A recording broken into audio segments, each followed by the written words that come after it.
Kerajaan negeri akan memulakan proses penstrukturan semula secara menyeluruh ke atas syarikat berkaitan kerajaan GLC yang melibatkan pelantikan pengerusi dan ahli lembaga pengarah.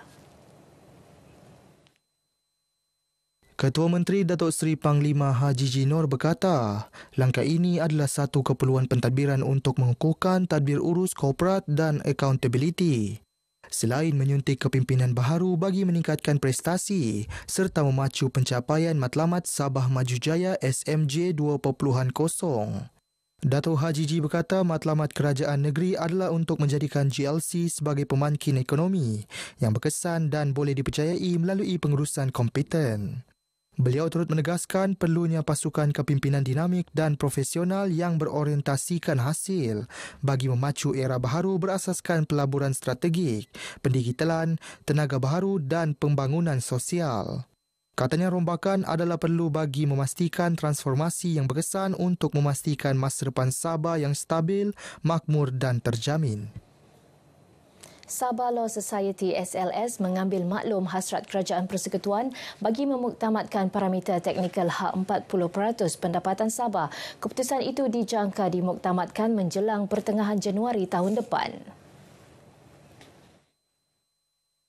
Presiden SLS Dato' Muhammad Nazim Madwarin dalam satu kenyataan memaklumkan SLS mengaku pentingnya kejelasan berkenaan metodologi, jumlah dan struktur pembayaran bagi memastikan pelaksanaan yang berkesan.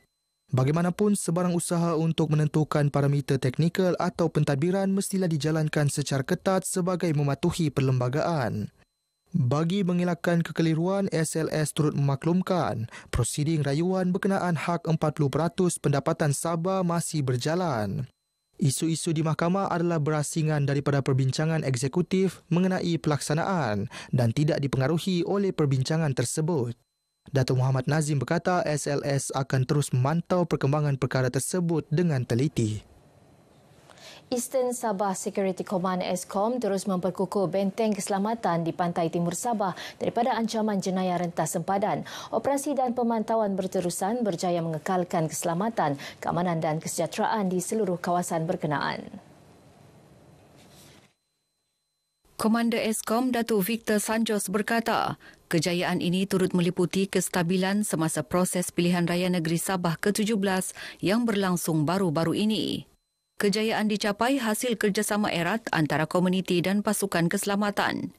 Sepanjang 1 tahun ini, ESCOM dengan misinya untuk mengekalkan security ataupun keselamatan dan kesejahteraan kawasan Ezun dapat dikekalkan sehingga sekarang. Dan ini dapat dibuktikan melalui perjalanan PRU yang begitu tenang, begitu damai dan sehingga pembentukan kerajaan yang baru ini. Beliau ditemui media pada program Media Engagement Tenpin Bowling ESCOM Japan 2025. Lebih 40 pengamal media daripada agensi tempatan dan nasional hadir memeriahkan program ini. Beberapa kemudahan dan infrastruktur pelancongan termasuk jeti sekitar Bandaraya Kota Kinabalu perlu penyelenggaraan segera. Ia penting bagi meningkatkan keselesaan dan keselamatan pelancong. Perkara ini dinyatakan Menteri Pelancongan, Kebudayaan dan Alam Sekitar Datuk Jafri Arifin selepas beliau mengadakan lawatan kerja ke beberapa jeti pelancongan berkenaan. Dalam kenyataannya, beliau memaklumkan keadaan itu tidak boleh dibiarkan berlarutan kerana ia turut membabitkan keselamatan dan kebajikan pegawai serta petugas di kawasan konservasi pelancongan. Lawatan merangkumi tinjauan di Jesselton Point, Jeti Taman-Taman Sabah serta South Jeti milik Suria Capital yang kini sedang dalam proses pembinaan. Datuk Jafri turut meninjau keadaan Pulau Suluk termasuk kuartus petugas Taman-Taman Sabah yang didapati uzur, rosak dan memerlukan tindakan segera. Tindakan susulan dan penyelesaian jangka panjang akan diperinci segera bersama pihak kementerian. Tambahnya, kementerian akan terus memantau serta menambah baik fasiliti pelancongan di negeri ini bagi memastikan Sabah kekal sebagai destinasi pelancongan utama negara. Pelancongan berasaskan komuniti di Kiulu terus menunjukkan impak positif yang signifikan kepada penduduk luar bandar, khususnya dalam aspek peluang pekerjaan serta menjana pendapatan secara mampan.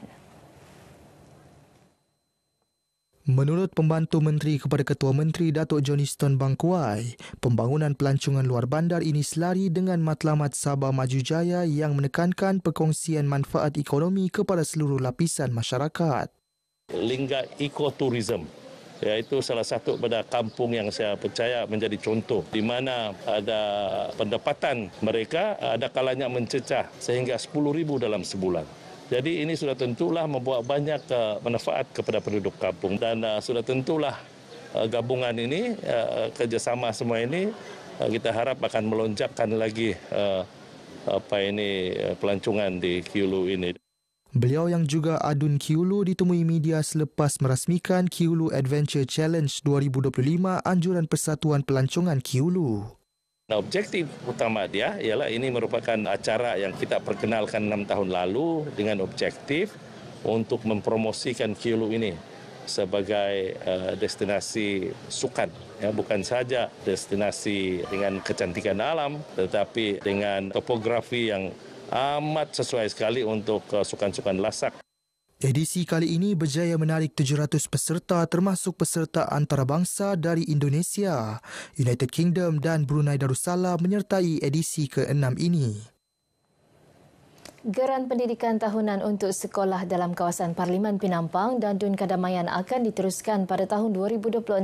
Ahli Parlimen Penampang Dato' Iwan Benedict yang juga adun Kedamaian berkata penyaluran geran itu sebagai sokongan untuk meningkatkan mutu pendidikan serta kemudahan pembelajaran.